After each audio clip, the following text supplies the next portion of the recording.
Prague, the capital of Czechia, formerly the Czech Republic, straddles the Vltava River.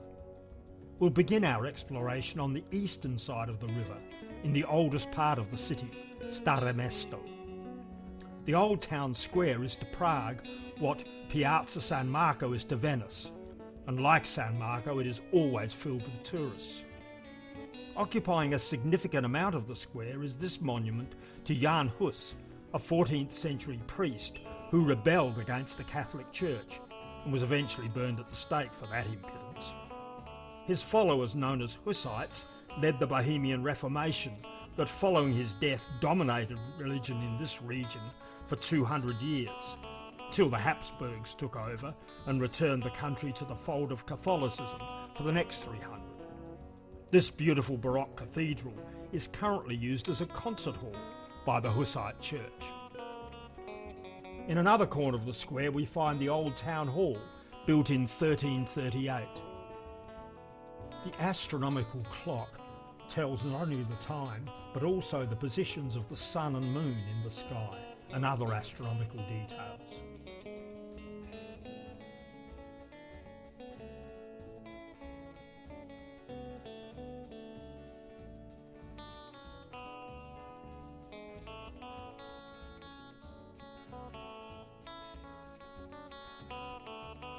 You can get a lift to the top of the tower for great views. And on the hour, you get serenaded by the bugler.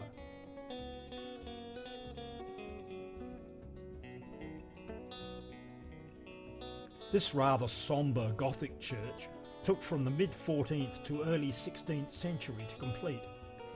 It contains the tomb of famous Danish astronomer Tycho Brahe. He was the official imperial astronomer in Prague, having been forced to leave his homeland by the king.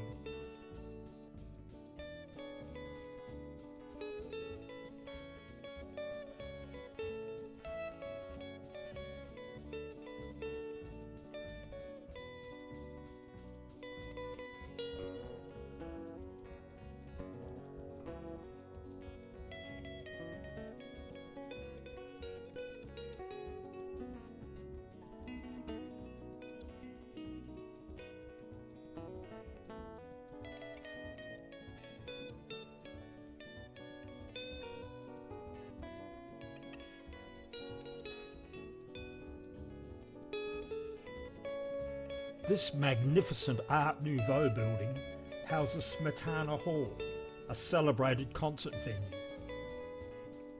One of the original 13 city gates, dating from the 15th century, it was later used to store gunpowder.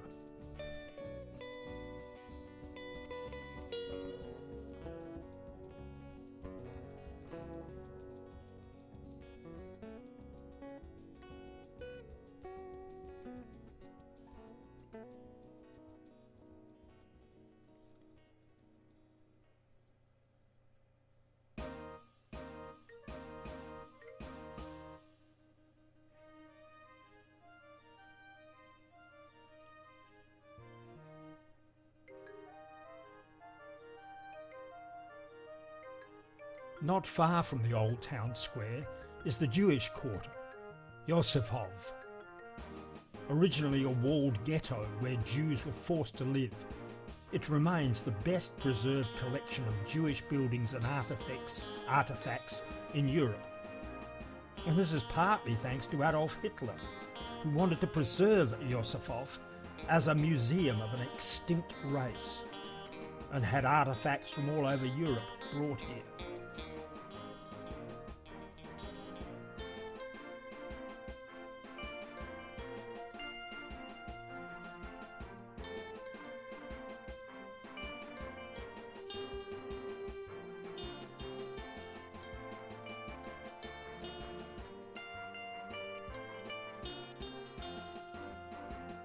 Significant sections of the old ghetto have been replaced by these relatively modern buildings that tower over the old synagogues.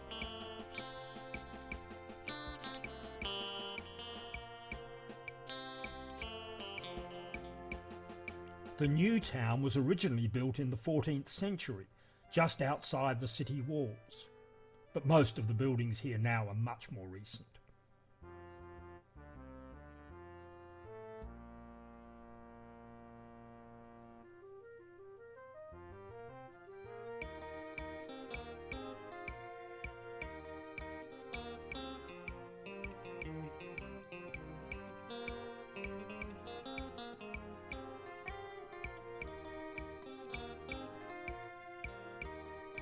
The new town hall on Charles Square was originally built in the 15th century, with the tower added in the 16th century.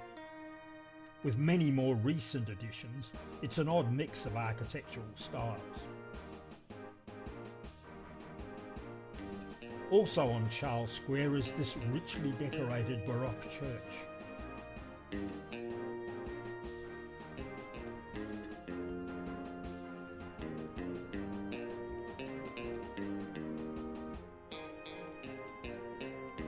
St Wenceslas Square. It's more of a wide street than a square. The building at the far end is the National Museum, housing over 14 million items. Turn left at that end of the square and you'll reach the State Opera, originally built as the new German theatre in the time when Prague was part of the Austro-Hungarian Empire. A little further on is the Art Nouveau railway station, which has had a major upgrade since this photo was taken. An attractive small square just near St Wenceslas Square. Also nearby is the small but colourful Franciscan Garden.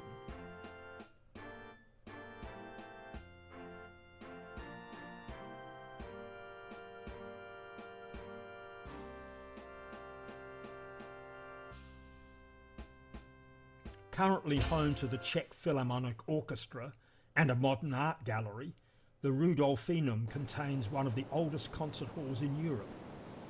Prague's favourite son, the composer Antonin Dvorak, conducted the first concert here in 1896. The Vltava River flows through the centre of the city.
Prague contains fewer bridges than Paris, but its best known bridge, the Charles Bridge, or Karlov Most, is among the loveliest and most interesting in Europe.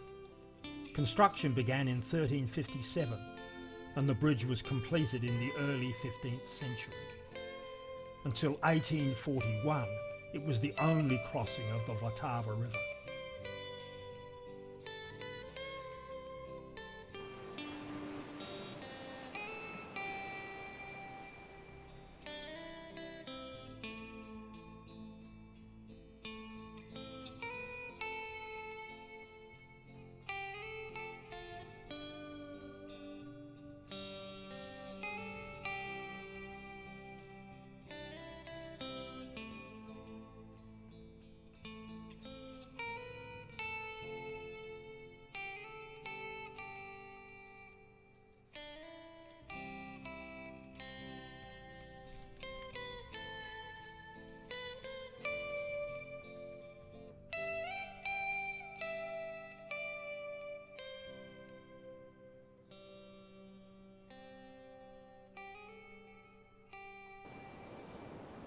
Overlooking the Vltava is the imposing Prague Castle, dating from the 9th century.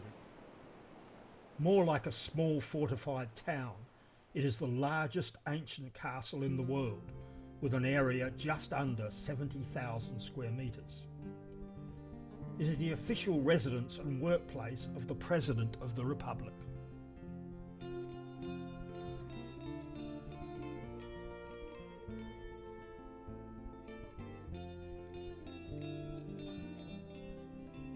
One of the two large churches within the complex, St George's Basilica, dates from the 10th century. Although there have been substantial modifications and additions since, the original Romanesque style has been retained.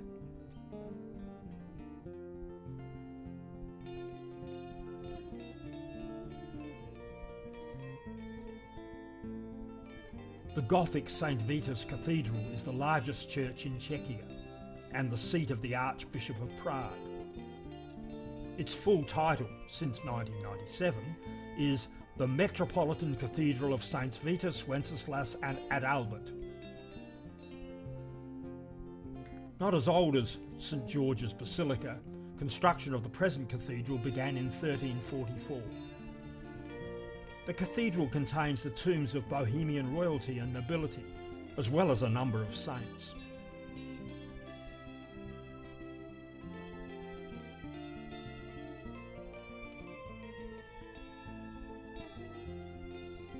The St Wenceslas Chapel contains relics of the patron saint of the Bohemian people. It also provides access through a multi-locked door to the Bohemian crown jewels.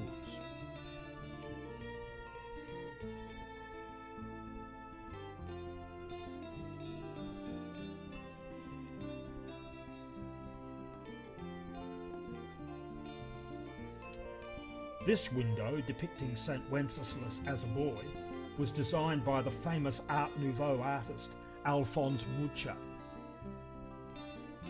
One of the more modest tombs.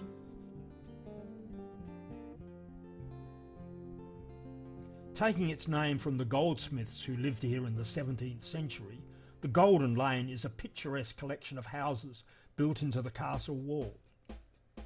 Many of these have been converted into shops selling junk to tourists.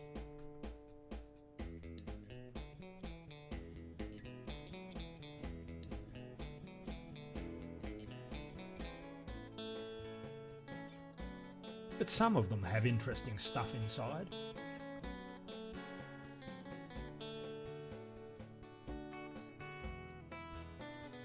The castle provides some great views back over the city of Prague.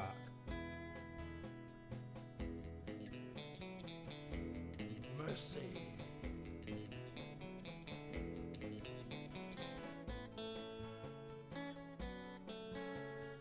And there's a lot more to see on this side of the river.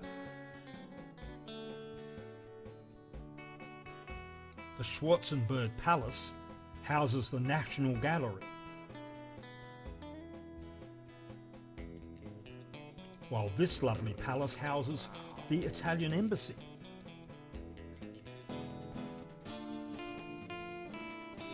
The St Nicholas Church in Malastrana, not to be confused with one in the Old Town Square, is probably the finest example of Baroque architecture in Prague. And there are gardens too. The Senate Gardens are perhaps better known for the beautiful sculptures, fountains and lakes than for the plants.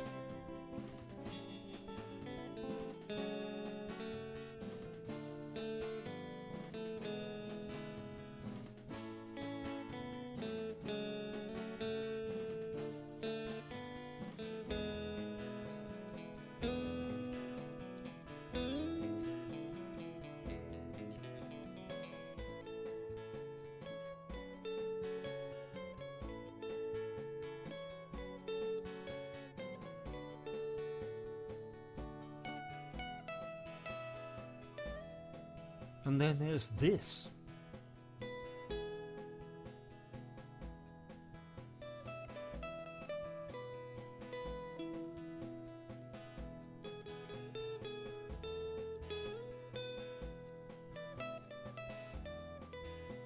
And finally, this beautiful Baroque garden clambering its way up the hill is one of several in the Malá area.